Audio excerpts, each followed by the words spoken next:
Sounds like.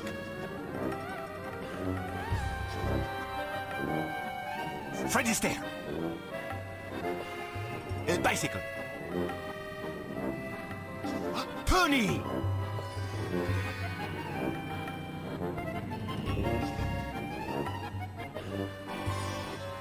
Mon Dieu, just tell me. Sir, come quickly. We have a problem outside.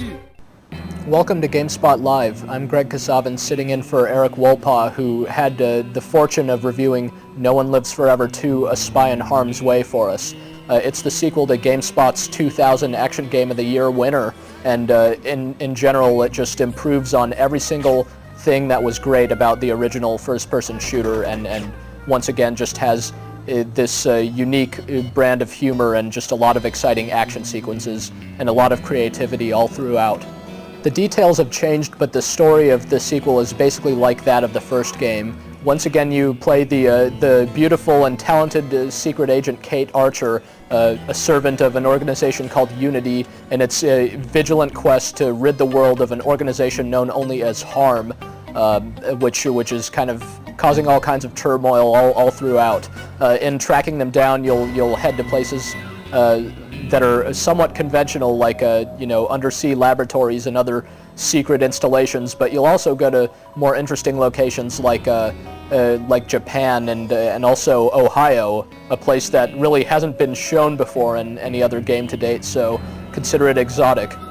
The story might not be that different, but the way the game tells the story certainly is. One criticism of the original No One Lives Forever was that some of the cutscenes, as funny as they were a bit overwrought. Dialogue exchanged between characters would just kind of drone on and on sometimes. The cutscenes in NOLF 2 are much more to the point. They're just very well executed. They're all done using the game's 3D engine, and they just kind of get right to the point and give you something cool to look at, and then they move on. So the game itself is just much more streamlined than the original.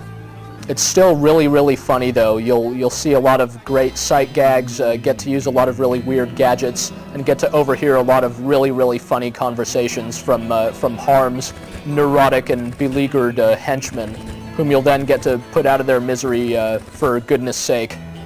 One of the weakest aspects of the previous game, sneaking, has been totally overhauled in NOLF 2. You can lean around corners now, and you can also clearly detect when you've become hidden from sight. There are no longer any missions in the game that end automatically if you're detected, so even if you mess up while you're sneaking around, you can still kind of fight your way out of the situation.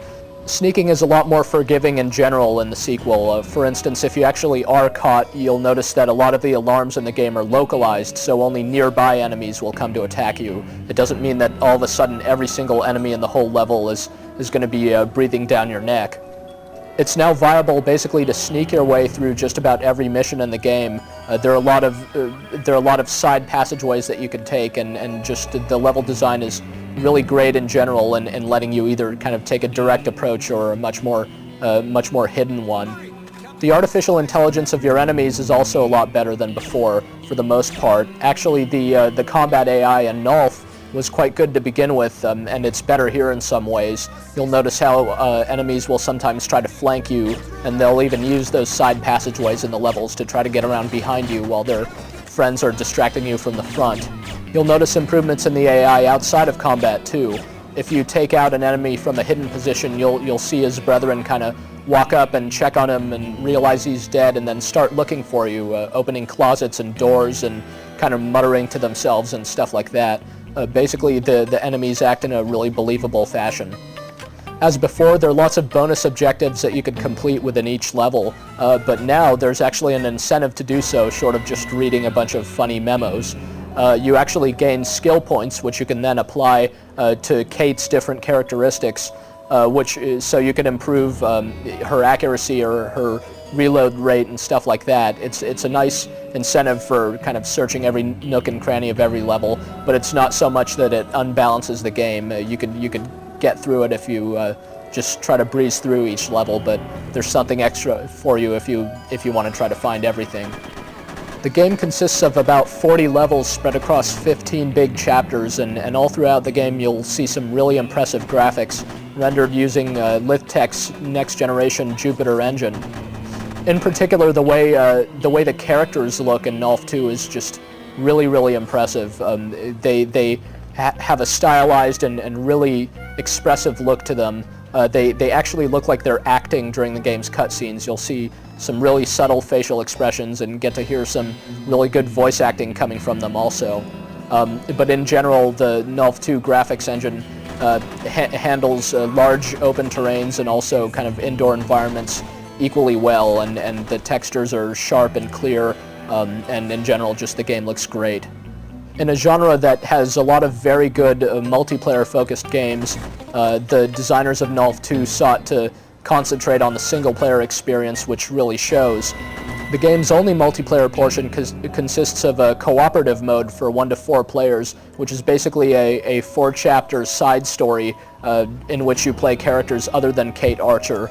The levels do a good job of requiring team tactics. For instance, in 1, someone's going to have to carry Kate's unconscious body through the level while the other players will have to defend this person, since he can't shoot and carry her body at the same time. So all in all, the multiplayer mode is a nice extra, though it's not exactly going to give you a ton of replay value, though the game is pretty long anyway. Seems like it wouldn't be a review unless you complained about something, so here goes. You could say that that the multiplayer mode doesn't have the same longevity as a game like Battlefield 1942, and you could possibly complain about how some of the levels in NOLF 2 focus too much on you having to find some key object before getting out, but those are really half-hearted criticisms that I'm having to dig for here, because pretty much every single aspect of NOLF 2 is just really outstanding, and it's a game that could be really easily recommended just to pretty much everyone. It's got a light-hearted sense of humor, but its own unique style, and it's just a really polished and enjoyable game from start to finish. So if you played the original, you'll find just a whole lot more to like in the sequel, and if you somehow missed the first game, then you should definitely start from here and experience what's one of the best action games of the year in a year that's already been home to a number of really outstanding action games besides this one.